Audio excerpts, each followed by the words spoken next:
অনেক বোনরা বলেন, বিশেষ করে মেয়েরা বলেন, আচ্ছা ভাই বলেন তো কেন আমাদের পর্দা করতে হবে? সমস্যা তো আপনাদের পুরুষদের। আপনারা চোখে তালা দিয়ে দেন। আপনি সেটা না করে বলতেছেন আমি পর্দা করতে। সমস্যা তো আপনার চোখে, আপনার মনে। আল্লাহ তো বলছে আপনার চোখ নিয়ন্ত্রণ করতে। আমাদের দেশে অনেক নাস্তিক মেয়েরাও এই কোরআন আয়াত শোনায় যে আল্লাহ তো বলছেন পুরুষকে কি করতে? চোখ দৃষ্টি অবনত করতে। তো তুমি তোমার দৃষ্টি অবনত করো, তাহলে তো লেটা চোখে যায়, আমারে কেন ঝামেলা করছো? ইসলামে পর্দার যে কনসেপ্ট আছে, এই কনসেপ্টের কারণটা কি, এর তাত্ত্বিক দিকটা কি, এটা আমরা অনেকেই জানি না। আল্লাহ রাব্বুল আলামিন সৃষ্টিগতভাবে মানুষকে এমনভাবে সৃষ্টি করেছেন যে নারী পুরুষ পরস্পর প্রতি আকৃষ্ট হয়। এর মধ্যে আল্লাহ তাআলা নারীকে বিশেষভাবে এমনভাবে সৃষ্টি করেছেন যে পুরুষরা নারীদের রূপ লাবণ্য, তাদের সৌন্দর্য দেখে তাদের দিকে বেশি আকৃষ্ট হয়। এই আকৃষ্ট হওয়ার ফলে মনোজগতে, কল্পনার জগতে একজন পুরুষ একজন নারীর খোলামেলা কোনো দৃশ্য বা সৌন্দর্য দেখে তাকে নিয়ে বাজে চিন্তা করা, আরো সহজ করে বললে মনে মনে রেপ করার, কল্পনার জগতে তাকে রেপ করার একটা স্কোপ তৈরি হয়। আমাদেরকে যিনি সৃষ্টি করেছেন তিনি জানেন যে আমাদের এটা মানবীয় দুর্বলতা আছে। সেই জন্য আল্লাহ তাআলা আমাদেরকে নির্দেশ করেছেন পুরুষদেরকে তোমরা দৃষ্টিকে সংযত করো। কুল্লিল মুমিনিনা ইয়াগুদ্দু মিন আবসারিহিম ওয়া ইয়াহফাযু ফুরুজাহুম। আবার নারীদেরকে নির্দেশ করেছেন ওয়ালা ইউদিনা যিনাতাহুন্না ইল্লা মা যাহারা মিনহা। নারীরা তাদের সৌন্দর্যকে প্রকাশ করে বেড়াবে না, যাতে করে একটা সমাজ সুস্থ স্বাভাবিক থাকে। আল্লাহর এই বিধানটাকে যদি আমরা ছুঁড়ে ফেলে দেই তাহলে কি হবে?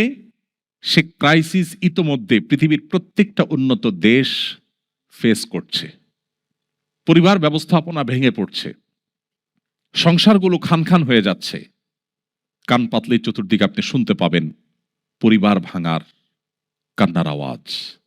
আল্লাহর বিধানকে যখন মানুষ পরিবর্তন করে নানা নামে, স্বাধীনতার নামে, কখনো অন্য কোনো নামে, যখন মানুষ আল্লাহর বিধান থেকে সরে যায় তখন সেটার জন্য মানুষকে মূল্য দিতে হয়।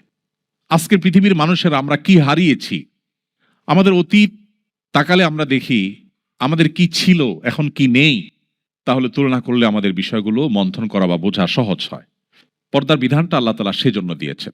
একজন নারী, তাকে ফিজিক্যাল মেন্টাল যদি কেউ আক্রমণ করে, তাকে হেনস্থা করে, অ্যাবিউজ করে, পৃথিবীর সমস্ত সমাজ বলে এটা খুবই খারাপ কাজ। কিন্তু মনোজগতে, কল্পনার জগতে কোনো নারীকে নিয়ে আপনি যত কুচিন্তা করেন, যত মনে বাজে চিন্তা করেন, এমনকি আপনি তাকে কল্পনার জগতে ধর্ষণ বা রেপ করেন, পৃথিবীর কোনো সমাজ কিন্তু সেটাকে খারাপ বলে না। কিন্তু ইসলাম আল্লাহ তাআলার এমন এক জীবন বিধান যেখানে শুধু নারীকে আপনি মুখে একটা কটু কথা বললে অপরাধী হবেন না, শুধু তাকে আপনি ফিজিক্যালি অ্যাটাক করলেই আপনি অপরাধী হবেন না, আপনি মনোজগতে, কল্পনার জগতে যদি তাকে নিয়ে বাজে চিন্তা করেন তারপর আল্লাহর খাতে আপনি অপরাধী হিসাবে লেখা হবে এবং আপনাকে শাস্তি দেওয়া হবে। নারীর মর্যাদাকে ইসলাম কোথায় তুলেছে? কোন নারীকে নিয়ে কেউ বাজে চিন্তা করবে সে পথগুলোকে ইসলাম বন্ধ করে দিয়েছে।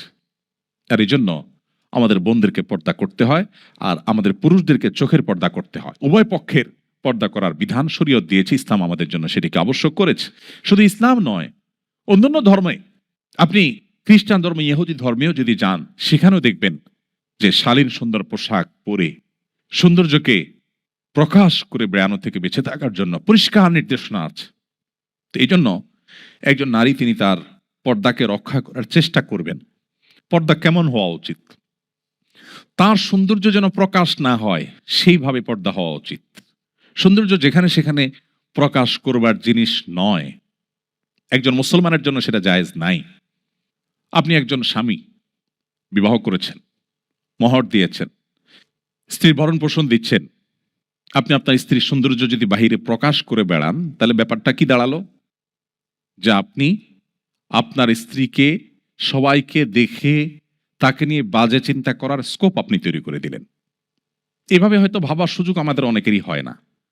আপনি নিজে কোনো নারীর খোলামেলা দৃশ্য চোখে পড়ার পর আপনি কি করেন? আপনার মনোজগতের অবস্থা কি হয়? ঠিক আপনার ফ্যামিলির কোনো নারীর খোলামেলা এবং অশ্লীল পোশাকে যখন তারা অন্যদের সামনে আসে, সেটা অনলাইনে হোক অফলাইনে হোক, তখন আপনি একবার ভাবুন, সবাই কিন্তু সেই চিন্তাটাই করে যেটা আপনার মনের ভিতর আসে। সো পর্দা বোঝার জন্য এই সিম্পল কথাটা যথেষ্ট। আমরা গতদিন এখানেই বলেছিলাম, আমরা অনেকে বলি ভাই, অনেক বোনরা বলেন, বিশেষ করে মেয়েরা বলেন, আচ্ছা ভাই বলেন তো কেন আমাদের পর্দা করতে হবে? সমস্যা তো আপনাদের পুরুষদের। আপনারা চোখে তালা দিয়ে দেন, আপনি সেটা না করে বলতেছেন আমি পর্দা করতে। সমস্যা তো আপনার চোখে, আপনার মনে। আল্লাহ তো বলছে আপনার চোখ নিয়ন্ত্রণ করতে। আমাদের দেশে অনেক নাস্তিক মেয়েরাও এই কোরআন আয়াত শোনায় যে আল্লাহ তো বলছেন পুরুষকে কি করতে, চোখ দৃষ্টি অবনত করতে। তো তুমি তোমার দৃষ্টি অবনত করো, তাহলে তো লেটা চোখে যায়, আমারে কেন ঝামেলা করছো? তো এটা বোঝার জন্য আমি বলি, সেদিনও বলেছিলাম, আপনি মতিঝিলে কোনো একটা ব্যাংকে গেছেন, যে প্রবাস থেকে পাঠানো টাকা তুলেছেন, 10 লাখ 20 লাখ 50 লাখ ক্যাশ টাকা তুলেছেন, তুলে একটা স্বচ্ছ ট্রান্সপারেন্স যে পলিথিন আছে, সেই পলিথিনে টাকাগুলো ভরে দেখা যাচ্ছে চকচকা 1000 টাকার 500 টাকার নোটের বান্ডিল। এটা ধরে আপনি ব্যাংকে সিঁড়ি দিয়ে হনহনায় নেমে রাস্তা দিয়ে হনহনায় হাঁটছেন এবং রিক্সা উঠে আপনি বাসা যাচ্ছেন। আপনাকে যদি কেউ বলে ভাই, ব্যাংকের ক্যাশিয়ার সাহেব হয়তো আপনাকে বলবে, আরে ভাই কি করছেন, কালারফুল একটা খাম দেয় যে এটার মধ্যে ঢুকান, তাহলে দেখা যাবে না টাকাটা।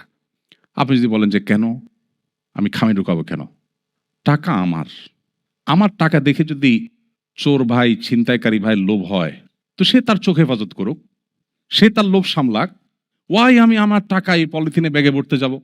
ও চোর ভাই, ও ডাকাত ভাই, ও ছিনতাইকারী ভাই, আমার টাকা দেখলে তোমার লোভ হয়, তো তো তুমি তোমার চোখের হেফাজত করো, তুমি তোমার দৃষ্টিভঙ্গি চেঞ্জ করো, তাহলে তো লেঠা চোখে যায়, আমাকে কেন ব্যাগে টাকা ভরতে বলো? এ কথা যদি কেউ বলে, আমরা কি কেউ সেটাকে অ্যাকসেপ্ট করব?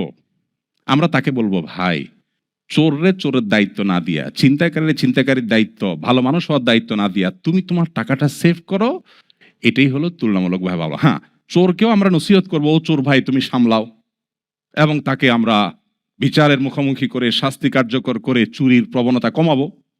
আবার অপরদিকে আমরা নিজেদের সম্পদকেও সেভ করব।